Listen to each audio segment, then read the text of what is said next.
If you were given an album that you'd never heard before, which song would you listen to decide if you'll vibe with this record? For me, it's the title track. There's just an implication that somehow this song is important. I mean, the entire album is named after it, after all. I get automatically captivated with the title track before I've even heard it. Why'd they name the album after this song? What's the context around the track? Do the lyrics explicitly say the album title too, incepting through every layer of this body of work? Before we dive any deeper into the weird world of title tracks, let's first get this out of the way. There can be albums without a title track, there can be albums with a title track, and there can be albums without a title track. Let's first look at the albums that don't actually have a title track, not even on a technicality. The name of the album isn't mentioned in the lyrics, the songs, nothing. So you've got a collection of songs with a title to wrap them together. Does it say something about the record, like Enema of the State? Well, it's a juvenile pun for an album that's not going to be taken very seriously. I'm going to talk about album titles in another video, so let's shift this into a subcategory of this subcategory.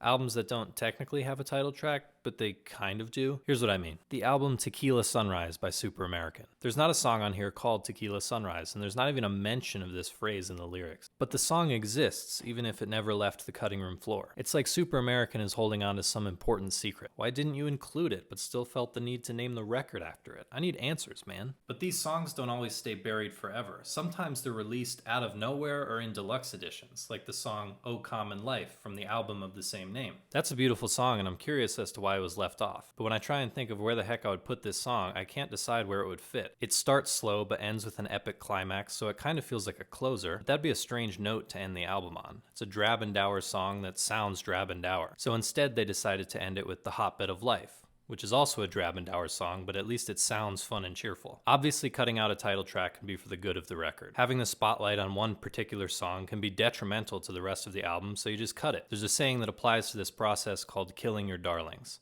Some good ideas just don't fit into the whole. However, even though they cut the song, the name of the song still fits, so it's stuck. Alright, instead of talking about the inverse of the topic of this video, let's start actually looking at title tracks. Sometimes the title track isn't obvious. It's hidden deep in the lyrics of a song on the album. It can be a pretty exciting moment to discover that the song is indeed the title track.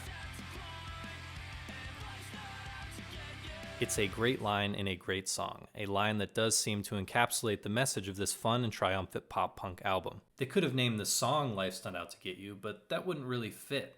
It's too long and it's said too many times throughout the track. It just wouldn't feel right. There's also the uncommon instance where the album has title tracks, like the album Sweet Tooth by Mom Jeans. It opens with a song called Something Sweet and closes with a song called Teeth. Or the album Cause and Effect by Let It Happen, opening with a song called Cause and closing with a song called Effect. The fact that these songs bookend the record give the album a sense of cohesion. I just love that there's an extra morsel to think about, like these two songs are connected somehow, even at opposite sides of the record.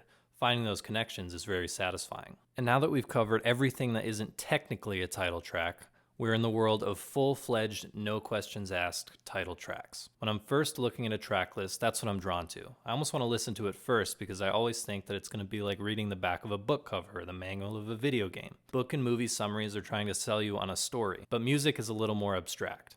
Most albums don't have a narrative of plot, but there is a narrative of feeling, highs and lows, lulls, an introduction, and ending.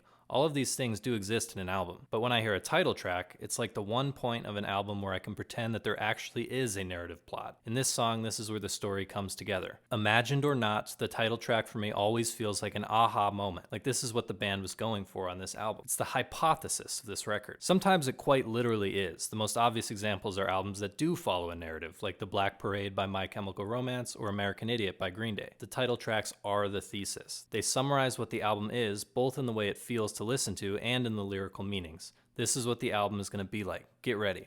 I think that's pretty cool. My favorite title tracks are ones that are a summarization of the entire album and act as a glue that holds all of the songs together. Some require a bit of reaching from me to generate the connective tissue, but it does give the song and even the album a little something extra. When all the title track is just the coolest phrase on the album, for me it rings a little hollow. There's a place for it, and it's such a little thing that it's not even worth nitpicking an album that does this. There's no need to be that petty. I'm just someone who loves music in this scene, so that's what I stuck to. Title tracks are a convention across all of music. It's not just contained in this one genre. So let me know what you think of title tracks and what your favorite one is in the comments below. I hope to see you down there, and I also hope to see you in this next video right here. Until then, I'll see you guys next time.